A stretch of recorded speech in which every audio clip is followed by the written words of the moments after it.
Well, hello there, humans, bees, earthlings, whoever you are, wherever you are, whatever you're doing, whenever you're lucky enough indeed to be doing it too. I'm Bushka on Blitz, and today we're going to be having a little bit of a cerebral video, a little bit of a tanky, talky video. I'm going to talk to you about the things that you are possibly doing wrong, how you can improve your win rate by doing certain things, and how you can do them at the right kind of pace and be a little bit patient with them. That not everything has to happen immediately. You have 7 minutes to win the game, and there are various ways of achieving victory. So I want to talk about that, and I also want to just commiserate a little bit here with TankKiller_15. I've had this video in the back pocket for a while. I've never used it. He had a heroic game here. I was against him. This is on the NA server. I was running my NA account, hence the 223, 230 ping. And it's him, a Waffle Tractor, and a Jaegeroo just hanging around at the end, trying to get the job done. The Waffle's going to push here on the Jaegeroo, which doesn't, to me, feel like a good use of resources. Very, very tough gig. Jag is doing a really good job. Hey, he's only got 2 left. Nice HE shell there from the 268, TankKiller15. I don't want this guy to push down there because I'm like, he can deck you. He can absolutely HE you. You've only got 135 hit points left. Then their Waffle Tractor decides to come out sideways. This is the win right here. If TankKiller can just get this shot in, unfortunately he can't get there before the Jaegeroo can sneak back around the other side. And that heat round goes flying over the top. So he's run away. The Jaegeroo is chasing him. Just one easy shot here. He just gets around the corner. Jaegeroo is still coming. Come on, buddy, you can do it. Oh my God, he fired HE at him, which is not good. And then he gets a bounce. No. Oh, I wanted him to win it. And why did I want him to win it? Because I'd been watching and he had done a ridiculous amount of damage. 8,106 damage by TankKiller_15 in the Object 268. Hell of an effort there. Just wanted to show you that one. Anyway, 2 games now coming up. The first one's going to be a Carnarvon game, and then this Conqueror game, Carnarvon, you grub. And the second one is going to be an LTTB game. LTTB hasn't featured on the channel for an awfully long time, so it's long overdue, and I've been trying to figure out a way to put this game in, and I think it couples very, very well these 2 games together. If you have a look at the teams that we're facing here, there are 4 big TDs on the Reds. 183, a Grill, a Jaegeroo, and an Object 704. That is a 150mm gun is the lowest gun that we can see there. So we're in big strife. What I'm going to do is basically play the role of spoiler. I'm going to do damage, but my main aim is to spot, to make sure that my team gets some shots, to hold the front line, because they do have a lot of TDs, but they don't have any heavy tanks at all, and to slowly edge up around the battlefield. Now, to do that, I'm going to take advantage of good cover. The Grill says spot. Like, he's just sitting at the back on his own, and he says spot. Like, I'm going to try and spot, buddy, but at least have the decency not to pretend like it's everyone else's job to give you targets. Anyway, I'm going to push on up across. Now, I know there's a lot of really, really big tanks there, so the last thing I want to do is go out spotted. I'm going to wait. There's the Jaegeroo, there's the 183. Everyone wants to hit the 183. He is absolutely the tank that we want to take out first, and then we back off. We've lost the Leopard 1, who for God knows what reason just went absolutely hog wild crazy. There's a bat chat there.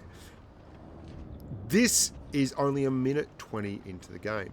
The game doesn't have to be won by now. We know there's a Jaegeroo. We know there's a bat chat. We know there is a 183 there.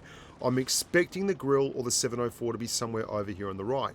But they won't push. They really won't push those 2 tanks. So that allows me to take up a fair bit of real estate, right? I move up here, and now I can keep that bat chat poked and spotted. And if there's anyone over there on that side of the map, I'll be able to see them when they fire. And I'm pretty confident that my turret will be able to handle the very, very low amount of visibility. So I'm slowly grinding up around this flank. Now, I've not seen anything fired from this flank, and that's telling, because when the Leopard 1 went down, he was an absolute eye-opener. Everyone wanted a piece of him. And you can see there, the Batchat's been caught out because I'm actually pushed forward. And I'm using the terrain to slowly grind along the edge. And what that does is constrict the space. We've still got two dudes at the back sitting there waiting for shots. Like, they're just waiting for shots. And if they're there, I'm going to actually use them. So I'm pushing around again. I'm just poking. Now, there's a reason you go sideways out here instead of angling up. That is the way the view mechanics work. The base of my mantlet will spot, right? The base of the gun mantlet will spot. Yeah, don't let me stop you, grill. There you go. The grill's still not moving up. But the port on my driver's side will spot as well.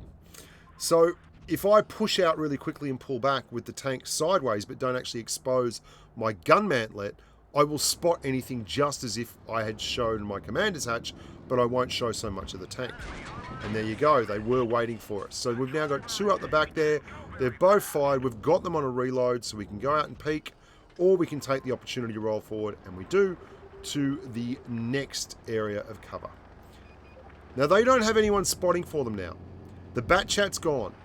We are very much pressuring them up into a horrible situation where they've given up all the territory on the map, and we've slowly drawn around the edge.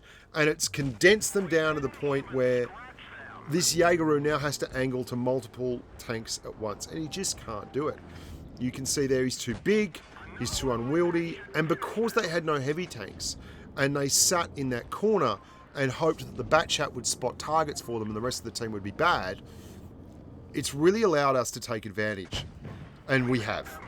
We've taken the ground that was on offer, and we've squeezed all the way around here, and our grill is still sitting in the corner, by the way. Still sitting in the corner. Still sitting in the corner. I mean, honest to God, we've got two tanks in the southwest corner of the map. Like, if I hadn't been driving up around here spotting, this would have been a typical tier 10, no one's moving kind of game. The 183 is about to go down, and then we've just got to finish their grill. So I wait for camo to reset, because there's no way these guys are spotting for themselves, and then I start moving up. Now, this could have gone very, very differently if I hadn't have been clever enough, because I've been playing the game for bloody ever, to actually realise that they were down on heavy tanks. They had no heavy tanks. They had no one to contest and push a heavy tank line. That meant that a lot of the map was open for the taking to whoever wanted to take it. We had 3 TDs as well, 4 in fact, so we both had the TDs, but I was willing to be a little bit adventurous and actually go out and get spots for my team. The grill is still in the corner. Honest to God. He's been whinging the whole time. You know why he was whinging? Because the waffle tractor was in the same camp position as him, and they couldn't both share the same bush. So he was getting upset because he couldn't have it all on his own. Honest, that's why he was whinging. I know, because I've been that guy before. I've had a good old hearty whinge when like a KV-1S comes up and camps my TD spot. Anyway, I digress. So we pushed around. It was a tier 10 game. There was an awful lot of alpha on display, but we used our brains and we solved the puzzle and we got a win. And we got an easy win, and we were a massive part of the reason why we got that win. We spotted a lot of tanks, only 2,200 damage from us, but we had the highest XP on the team. And then we got 2,433 spotting damage. But more importantly, we made them turn. Like, we made them turn. That was all there was to it. Now I'm going to show you another game. This is a very interesting game. We've gone the flank here. It's a bit of an odd one. We're actually in a tier 8 game, okay? And the one thing the LTTB doesn't have is it's pen. Doesn't have an awful lot of pen. The rest of the team is in what you would think would be a good, and he's dead on here, the T223E3 says cap A, and I'm like, oh, dude, you are so spot on. You are spot on. He says, just in case. And you are the real MVP, by the way, T23E3. I say good call. Like, I'm nothing if not a courteous human being, because I have seen things like this go to poop in a handbasket many, many times, because you can't really rely on other people. The IS-5 destroys the IS-2. 3-on-3. Things are looking very, very interesting now. Things could actually be a lot closer than they should have been. here we go. There's a T20 there. We're going to clear the T20. And there's an IS-5 who doesn't have any hit points either. So we're a good chance of clearing him too. But our T28 Proto appears to be AFK. Or if he's not AFK, he's not actually moving very, very quickly anywhere. Now, Supremacy is the name of the game. There are two ways to fulfill the victory conditions in a Supremacy game. You can blow up all the tanks in the red team, which is great and lots of fun. And everyone wants to do that. But sometimes it's not the safest course of action.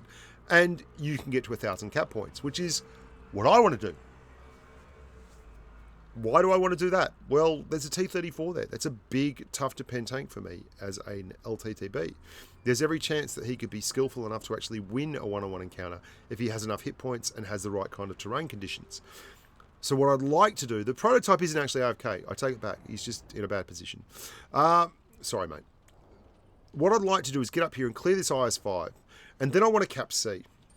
And what I'm going to do after that, because there's still a long time on the clock, is just be a really annoying pest of a bastard. You'll see what I mean in a second.